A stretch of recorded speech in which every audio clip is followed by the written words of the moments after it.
Warning, the following audio transmission will forever change your outlook on society. You will no longer believe the narrative. You are about to wake up and see things for what they really are. News, facts, and opinions. This is the Doom Daily Show.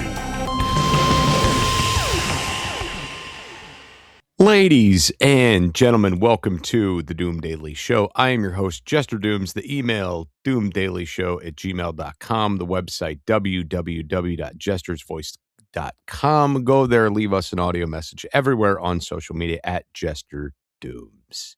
Good morning, ladies and gentlemen. I hope you're having a lovely February 19th, 2026. Today is Thursday, February 19th, 2026. That's it. So on and so forth. You know how a calendar works. Anyway, I hope everybody's having a fantastic Thursday morning. You're almost to the weekend. Get in front of the mirror, do your daily affirmations, have your coffee nice and hot. I'm currently drinking water. Aqua, H2O, yes. Nero, as the Greeks would say. Nero. Absolutely spectacular water, straight from the ground and pumped to my house. It's very, very nice. I'm in a bit of better spirits today. My piece of shit friend showed up to help me out. So if you're listening to this, thank you for the help, you piece of shit. He came out yesterday evening and helped me dig out the footer of the house foundation. Just to make this a short thing, the footer has been there, the block work has been done, but the erosion from the hillside behind it has kind of backfilled it in. Between that and busting the fallen mortar out off the footer to get it clean enough again to do the waterproofing and drainage was going to be a hell of a task to do by myself. And I tried to get my wife to help me and the kids to help me, and it's just kind of one of the boys. He helps out a lot and he means well, and he really does do a good job, and he does help out a lot when it comes to digging and moving the dirt around here. But this was something we needed some reinforcements for. So my piece of shit friend showed up, and me and old shit box, we got it done. We did the damn thing. It was just like old times, all the shit talking that we used to have back in the day when, we were working, getting caught up on things. It was a great experience. I actually miss working with the fucking turd a little bit. You hear that, you piece of shit? Anyway, so we got that done last night. It was definitely took some of the weight off my shoulders as far as like deadlines and time frames coming up with this build. But anyway, that's done. So today, what's on the agenda for today? Today the agenda is I have to get down and pick up the ATV. It's just got done being serviced. I got to get down, get that done, and drop my father's side-by-side off for service, because he just told me, he's like, yeah, I think it's been about 2 years since it's had an oil change or anything done to it. And I'm like, well, shit. Well, since we're going that way, we'll drop this one off and go get this one done and and call it a day. No problem. So outside of that, I will be plugging away in the foundation a little bit later this afternoon. I just got like it's like cleanup things, picking up garbage, moving big rocks out of the way, making some holes before we pour the concrete, all these kind of glorious things. Now, in my eyes, it's like I feel like everything I'm doing is just like it's a big chore, it's a big task. It takes a while to do all these little things, but the end goal is like a big fantastic goal. But you find yourself plugging away repeatedly, just being drained of energy, being drained of time, being drained of mentally drained. And I think that's where I've been at the last few days, is just mentally taxed. Just absolutely exhausted and just worry on my mind if we're going to get this project done by this deadline. It's just everything's been getting so fucking pushed back. It's unreal. But again, we're plugging right along here, and yesterday was a good day, and hopefully today will be an even better day, and we will just keep moving right along. And then, it's like human beings never do cease to amaze me when it comes to how shitty they can be. And I'm not referencing my piece of shit friend, just referencing, I got a story today about somebody I used to be in contact with, and kind of the things that they're doing, and the drugs, and just like, you would think that human beings can't get lower, but they do get lower, and the drugs make them go lower. So as my, just a daily message for you guys that you hear often on the show. Stay the fuck away from the drugs. Don't do the drugs, kids. Stay clean. Stay away from the druggos because they will get your ass and they will take you down. It's really amazing to see people have no regard once they go down the road of the drugs. And in this particular instance, it's kind of this individual decided nothing else in the world matters. Not family, not relationships, not their kids, not anything. It doesn't matter anymore. The drugs are what's important, and making themselves happy with the drugs are what's important.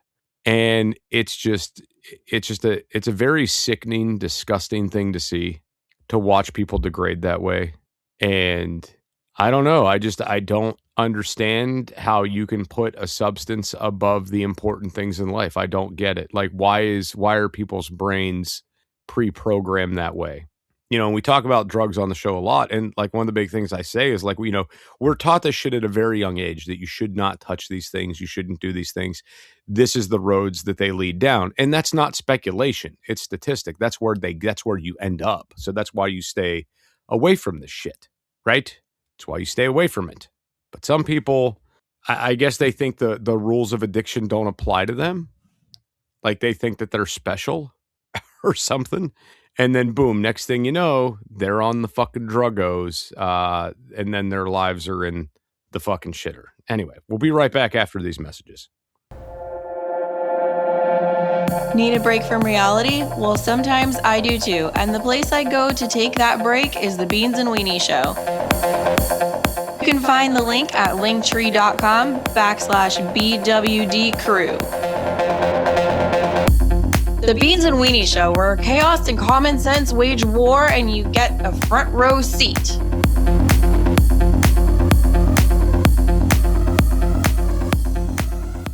Ladies and gentlemen, welcome back to the Doom Daily Show. I'm your host, Jester Dooms. Hey guys, give me that 1 week IRL, please. And then don't forget to like, share, and subscribe to the show, and share this out on your social media platforms, your Facebook, your whatever you got. Share it out for us.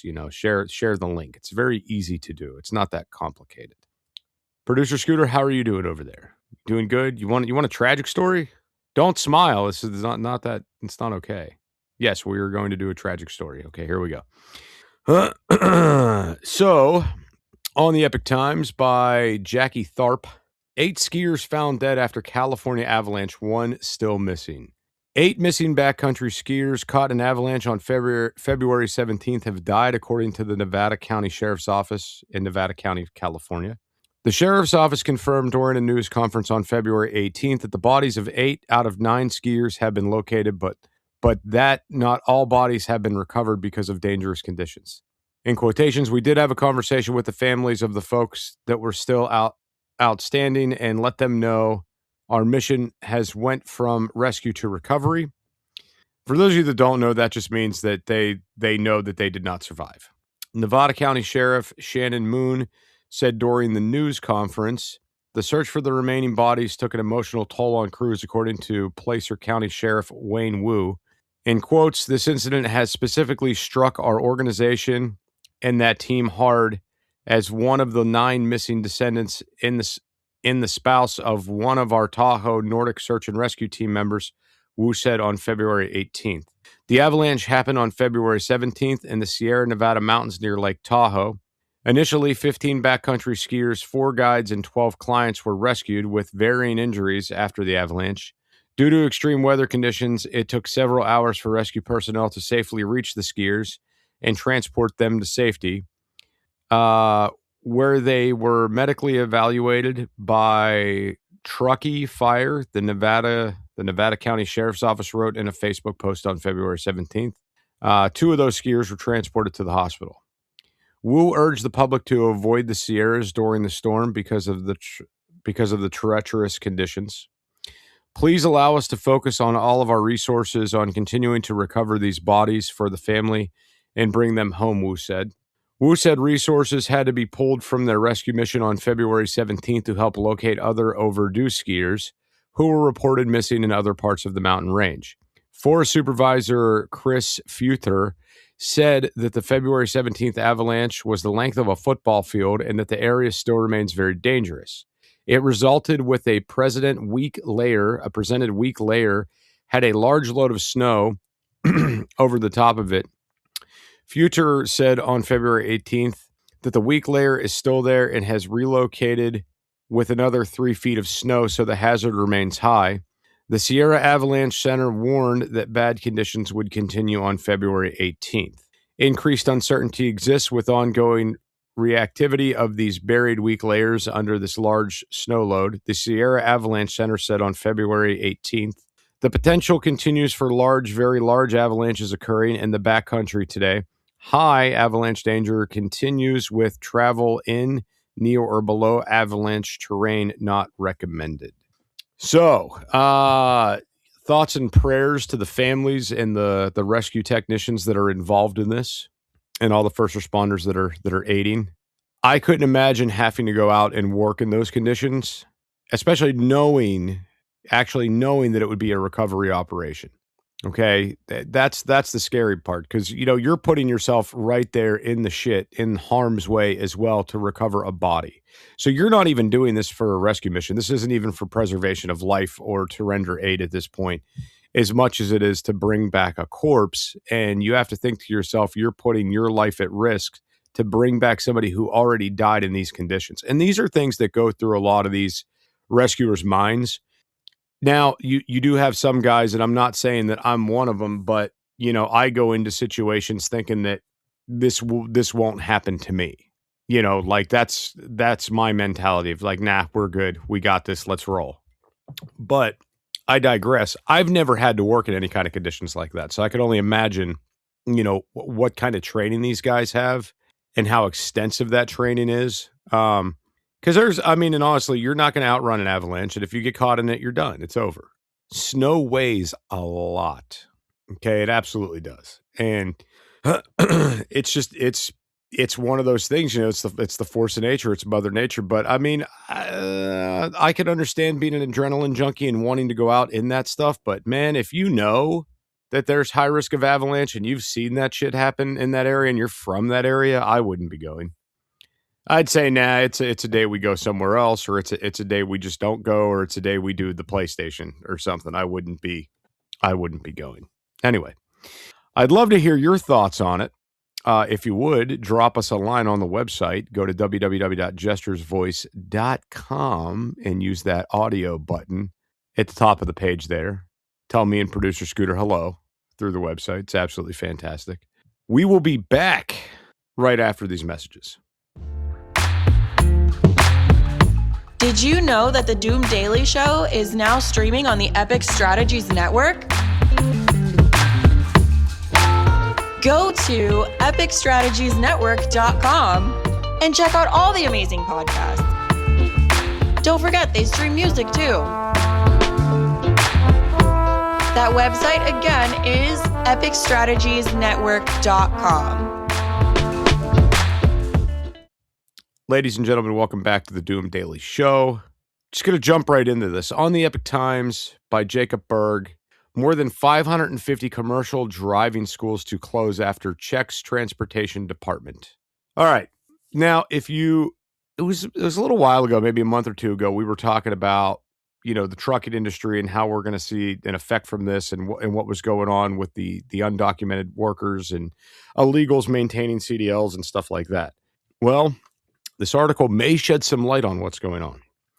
The Department of Transportation announced on February 18th the removal of certifications for more than 550 U.S. commercial driving schools that train truckers and bus drivers. Now, this is 550 schools, not 550 drivers. So let me say this again. 550 U.S. commercial driving schools, okay? The schools were employing unqualified instructors using fraudulent addresses and failing to properly train applicants for transportation hazardous materials, investigators found. The Federal Motor Carrier Safety Administration deployed more than 300 investigators across all 50 states to conduct more than 1,400 safety operations. After the investigation revealed hundreds of safety violations, the agency served notices to more than 550 schools, informing them of their proposed removal from the National Training Provider Registry, including one school that had previously provided training for operating school buses. Let that sink in. Now, the one thing I do want to say about this is to the Federal Motor Carrier Administration, for you to go shut down over 550 schools at one time, how much slipped beneath your radar for how fucking long? That's what I want to know. But anyway, continuing. After the investigation revealed hundreds of safety violations, the agency served notices to more than 550 schools. Okay, we read that part. The announcement is the latest development in the Trump administration crackdown on the commercial driving training provider industry following the Federal Motor Carrier Safety Administration nationwide audit last year. The Transportation Department also imposed stricter English language skills requirements for commercial truck drivers, resulting in more than 9,500 being removed from service for failing proficiency checks. Okay, so we had talked about this as well a couple months ago. The idea that, you're giving these licenses to people that can't speak English and they can't read the fucking road signs. Like, so how does a truck driver with an 18-wheeler that's hauling hazmat down a fucking mountain, how does he know that there's going to be a grade there if he can't read the sign? How does he know to stop and let his brakes cool before continuing? How does he know these things? These signs aren't written in another language. They're all written in English. It's a dangerous fucking game. Anyway, continuing. For too long, the trucking industry has operated like the wild, wild west where anything goes and nobody asks any questions. The buck stops with me, Transportation Secretary Sean Duffy said in a statement. My team is cracking down on every link in the trucking chain that allowed this lawlessness to impact the safety of America's roads. The 5-day on-site investigation yielded 448 notices of proposed removals alleging the schools failed to meet the agency's basic safety standards. Another 109 training providers voluntarily removed their status from the National Training Provider Registry after hearing investigators were on the way. So 100 of these fuckers were like, nah, we're gone. Well, over 100 were like, nah, we're gone. We know they're on the way. The Transportation Department said the alleged violations included schools employing unqualified instructors who lacked the proper licenses and permits for the vehicles they were teaching students to drive, including school buses. Some schools were also accused of using vehicles that did not match the type of training being offered, conducting incomplete testing on basic requirements for students, and failing to meet state-specific safety requirements. We mobilized hundreds of investigators to visit the schools in person to ensure strict compliance with the federal safety standards. Federal Motor Carrier Safety Administration Administrator Derek D. Bars said in a statement, if a school isn't using the right vehicle or if their instructors aren't qualified, they have no business training the next generation of truckers or school bus drivers. Another 97 training schools are still under investigation for compliance issues, the Transportation Department said. The agency has said it's imposing new requirements for the trucker training industry to increase road safety. In September of 2025, the Transportation Department announced new stricter rules for issuing non-domicile commercial driver's licenses to non-citizens, requiring them to meet higher safety standards. Non-domiciled licenses are issued to people who are legally allowed to work in the United States, but are not residents or living in the state where they received their license. Earlier this year, multiple trucker training providers told the Epoch Times that limited federal oversight in recent years has led to inconsistencies in state-level requirements for schools and their students, as well as issues with providers who self-certify with the Federal Motor Carrier Safety Administration National Registry. So, and that's what we had spoke about. I believe it was either beginning of January, end of December. We had spoke about this. And this to me, I feel that this is going to negatively impact the economy. Okay. Now, there's a couple different ways you could look at this. The first way you could look at this is the idea that the people who were working and were being trained up to go to work now have to do something different, thus not making any money to put back in the economy to help stimulate it. The other thing is you have to remember that the baby boomer generation is all retiring out. They're all stopping working and they're all going to retirement homes. And some of them are even starting to become in poor health and start to die off. So the reality is there's going to be a lot of open jobs that need filled to keep goods and services moving around this nation, not to mention all the people that were drivers that are being now deported. So if you don't think that these things are going to affect the economy, you've got your blinders on because they absolutely are. Okay. I would assume shipping rates are going to increase, and I bet shipping times are going to slow down. And then I'm willing to bet if you want expedited shipping, it's going to cost you more money. Producer Scooter and myself were actually having a conversation about this. I believe it was yesterday, about the idea that, you're paying for this 4-day shipping and it might get there in 3 weeks. Anyway, we'll be right back after these messages.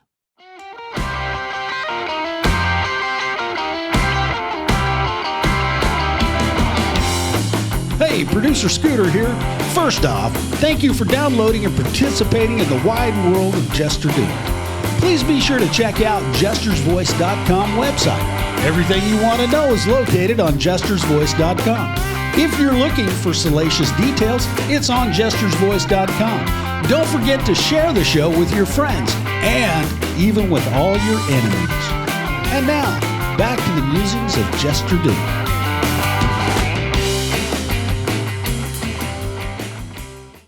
Ladies and gentlemen, welcome back to the Doom Daily Show. My name is Jester Dooms, host of the Doom Daily Show. Make sure to like, share, and subscribe. Send us an email, doomdailyshow@gmail.com. All those good things, like, share, subscribe. Share this out with your friends, family members, whatever. All right. So, on the Epic Times, by Beige Luciano Adams. Meta chief Zuckerberg testifies in high-stakes social media addiction trial in Los Angeles. Dun, dun, dun. On the most anticipated day yet of a landmark social media addiction trial that began on February 9th, Meta CEO Mark Zuckerberg took the stand at the Los Angeles Superior Court on February 18th to answer allegations that he engineered his social media platforms to be addictive to children despite knowing the potential harms. The plaintiff's attorney, Mark Lanier, wasted no time setting the moral tone, opening with the suggestion that there are different ways to deal with vulnerable people. Help them, ignore them, he said, or pulling them on the latest words in his honeyed southern drawl preyed upon them.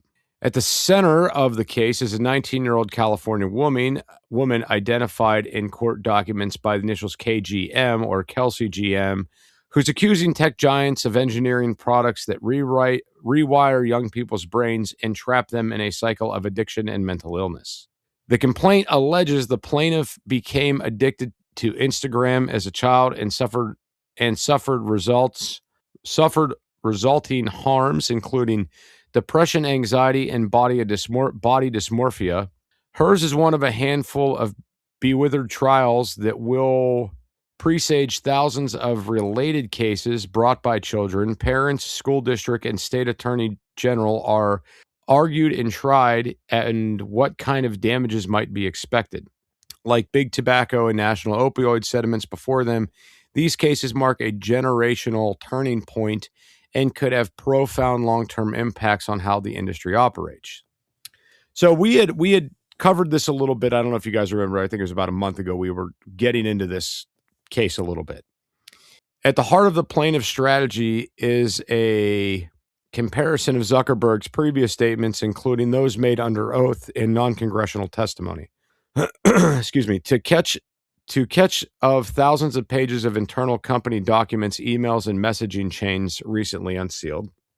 In a courtroom packed with media, lawyers, and grieving parents who say their kids' deaths were instigated by Meta's apps, Lanier grilled the CEO on statements he made related to Instagram age restrictions, whether the company has sought to drive user time on its apps, including among children, and scientific consensus on links between social media and usage and youth mental health harms. Zuckerberg stuck to a library of stock responses, mostly retaining his North Star was to create a product that provides value to users with the amount of time they choose to spend on a given app being fortuitous by product. So we said this before, like, you're not at bay to that phone. You have free will to put that down. Okay. And if you have that addictive of a personality to where you can't put down a phone or walk away from an app, you have a fucking problem that needs to be addressed with a medical professional. Go see a psychologist, go see somebody, because the fact of the matter is, if you have that capability of putting that phone down and you can't, that's a you problem. That's not the app problem, right? It's not. in quotations. I think if people use something in the near term but aren't happy with with what they're doing or using it more than they want to, I don't think it's good for us in the long term, Zuckerberg said.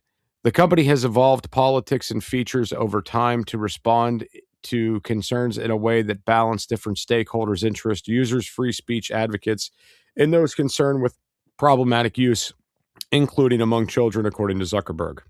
A rare moment of lividity arrived when Lanier asked him if he had lots of media training. I don't know, Zuckerberg mused. I think that I'm actually sort of well known to be very bad at this. Testifying before Congress in 2004, Zuckerberg said that he did not give his Instagram team goals, around increasing the amount of time people spend, and that children under 13 were not allowed on the app.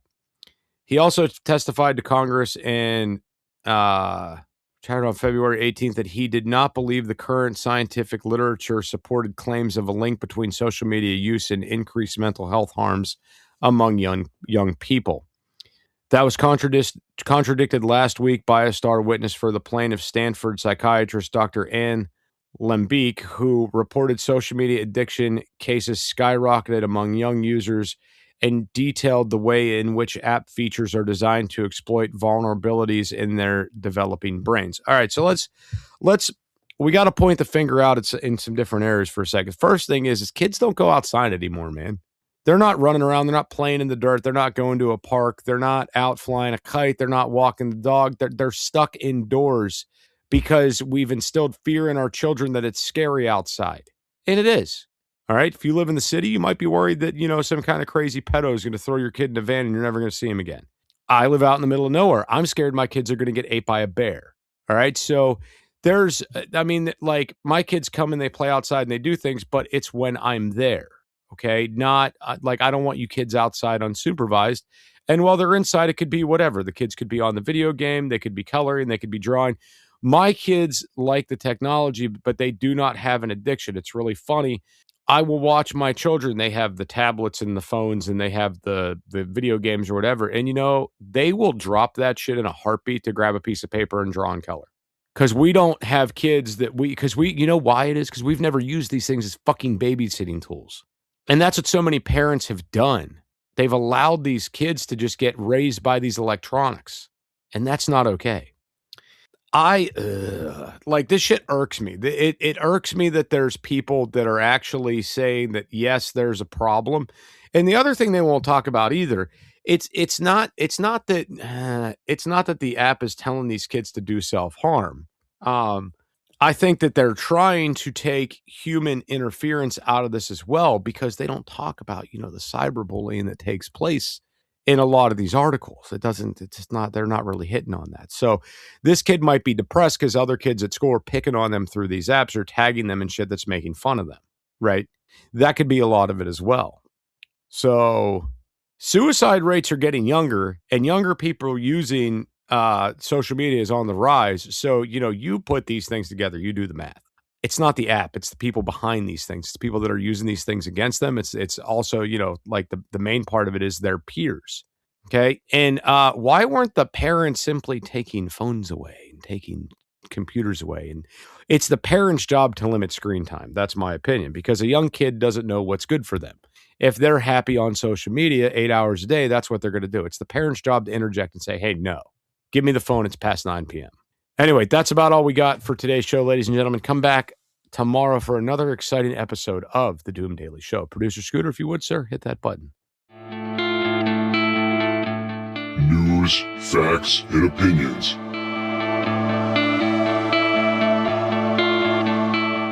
This is the Doom Daily Show.